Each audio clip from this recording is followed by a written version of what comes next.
습벌전 설교 묵상. 오늘 말씀은 1855년 10월 28일 주일 아침 설교 말씀으로 제목은 징계이며 본문은 히브리서 12장 5절 말씀입니다. 또 아들들에게 권하는 것 같이 너희에게 권면하신 말씀도 잊었도다 일렀으되 내 아들아 주의 징계하심을 경히 여기지 말며 그에게 꾸지람을 받을 때에 낙심하지 말라.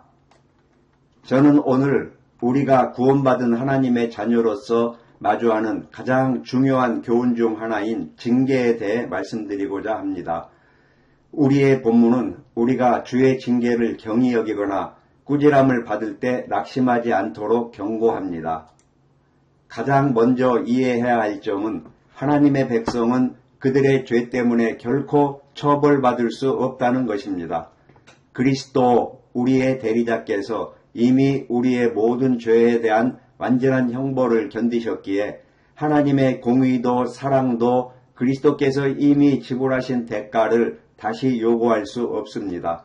신자는 유죄 판결을 받은 범죄자로 하나님의 심판대 앞에 설 일이 결코 없을 것입니다. 하지만 우리는 처벌을 받지 않는 대신 징계를 받을 수는 있습니다. 이는 우리가 부모에게 속한 자녀라는 새로운 관계 속에 있기 때문입니다. 처벌과 징계는 고통의 본질에 있어서는 유사할 수 있지만 처벌하는 자의 마음과 처벌받는 자의 관계에서 근본적인 차이가 있습니다. 하나님께서는 죄인들에게는 진노하심으로 그분의 공의를 만족시키기 위해 처벌하시지만 신자에게는 그들의 유익을 위해 그들의 영적 성장을 위해 징계하십니다. 징계는 분노가 아닌 사랑으로 적용되는 것입니다. 우리는 어떤 고난을 겪더라도 지금 하나님이 내 죄를 벌하고 계신다고 말해서는 안 됩니다. 이는 이미 그리스도께서 우리의 평화를 위한 징계를 받으셨고 그분의 채찍에 의해 우리가 나음을 입었다는 사실을 잊는 것입니다. 하나님께서 우리를 징계하시는 것은 단지 우리를 사랑하시기 때문이며 우리가 그분의 아들이기 때문입니다. 이러한 징계의 과정에서 우리가 조심해야 할 두 가지 위험이 있습니다. 1. 아들아 주의 징계하심을 경히 여기지 말라. 우리는 여러 가지 방식으로 징계를 경히 여깁니다. 첫째, 우리가 고난에 대해 불평할 때입니다. 하나님의 자녀는 처음 매를 맞을 때 멍에를 매지 않은 황소처럼 발길질하며 왜 나에게 이런 고난이 오는가 라고 투덜거릴 수 있습니다. 그러나 우리는 과거의 반역자였음을 기억해야 합니다. 우리 아버지가 주시는 이 매는 우리의 죄에 비해 더 적고 가볍습니다. 만약 우리가 사소한 일에 불평한다면 하나님께서는 우리에게 실제로 울부짖을 만한 것을 주실 수도 있습니다. 우리는 인내와 겸손으로 오 주님 제가 죄를 지었으니 주님의 징계는 의로우십니다 라고 말해야 합니다. 둘째, 징계에 아무 소용이 없다고 생각할 때입니다. 우리는 좋은 일이 생길 때는 즉시 섭리라고 여기지만 사업이 망하거나 몸을 다치는 일은 섭리라고 생각하기 어려워합니다.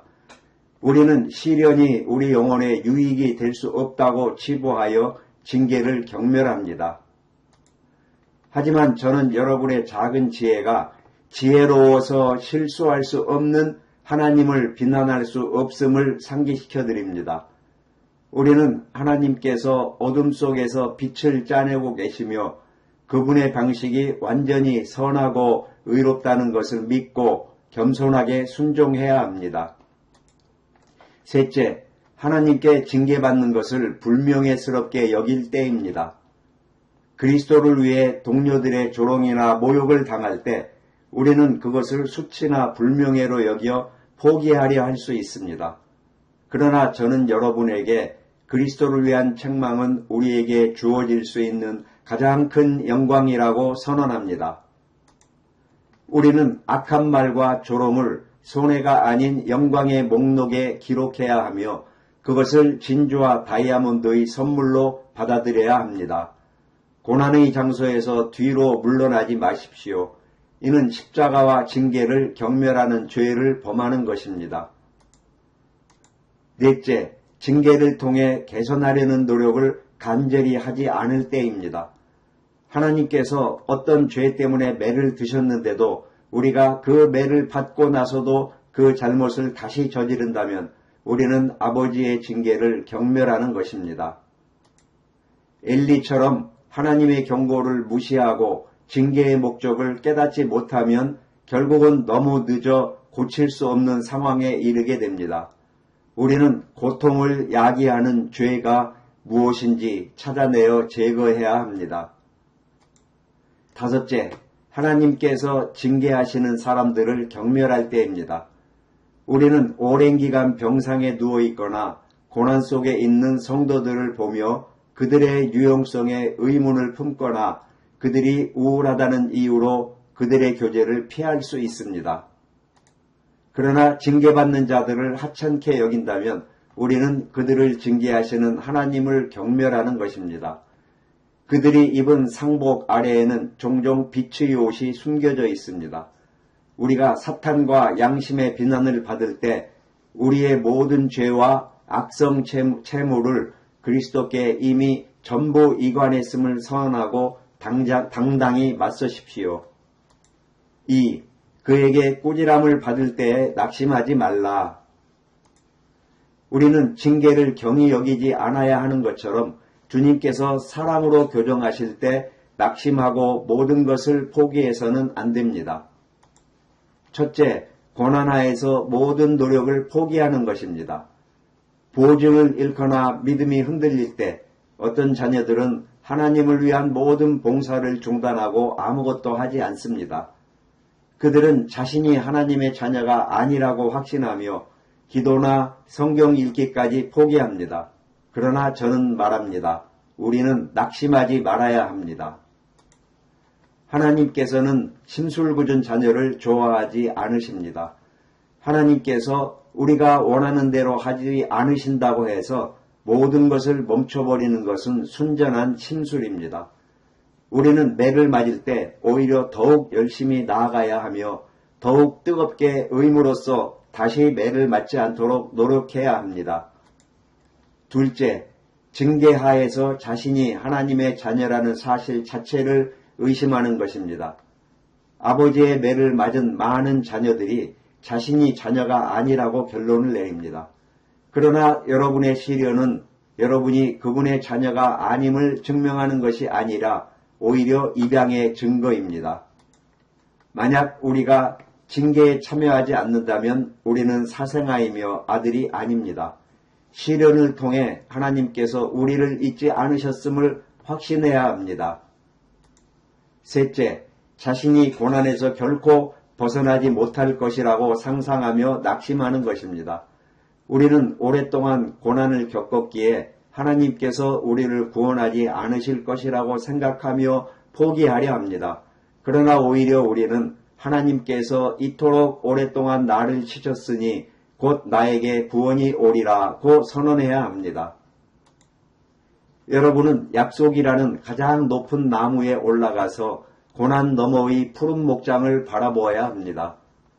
우리의 약한 힘으로는 족쇄를 끊을 수 없지만 전능자의 손이 그것을 산산이 부술 수 있습니다. 우리는 고난의 기둥을 잡고 쓰러뜨려서 정복자보다 더 나은 자로 나와야 합니다. 하나님의 아들들 가운데 아버지의 징계를 받지 않은 자가 과연 있겠습니까? 선지자들, 왕들, 순교자들의 면류관을 쓴 모든 이들이 징계를 경험했습니다. 심지어 가장 으뜸되신 아들이신 육신을 입으신 하나님의 아들 그리스도께서도 징계를 피하지 않으셨습니다. 우리의 평화를 위한 징계가 그분 위에 있었습니다. 만약 여러분이 고난 속에 있으나 믿음이 없다면 어디서 위로를 얻겠습니까? 그리스도인은 그 고난이 자신에게 유익하다는 사실에서 위로를 얻습니다. 저는 이 세상의 근심 속에서 종교의 위로가 없는 사람들이 어떻게 견디는지 매일 놀라워합니다. 설령 천국과 지옥이 없다 하더라도 기독교는 이 세상에서 우리의 마음을 행복하게 만들어주기 때문에 가치가 있습니다. 우리가 짊어진 짐은 여러분의 등뼈를 부러뜨릴 수 있지만 우리에게는 잠시의 가벼운 고난에 불과합니다. 하나님께서 여러분을 그분의 구원받은 자녀의 수에 넣어주시기를 바랍니다. 그러면 여러분은 자신이 받아 마땅한 심판의 칼과 비교할 때 이 징계의 매가 얼마나 가벼운지 깨닫게 될 것입니다.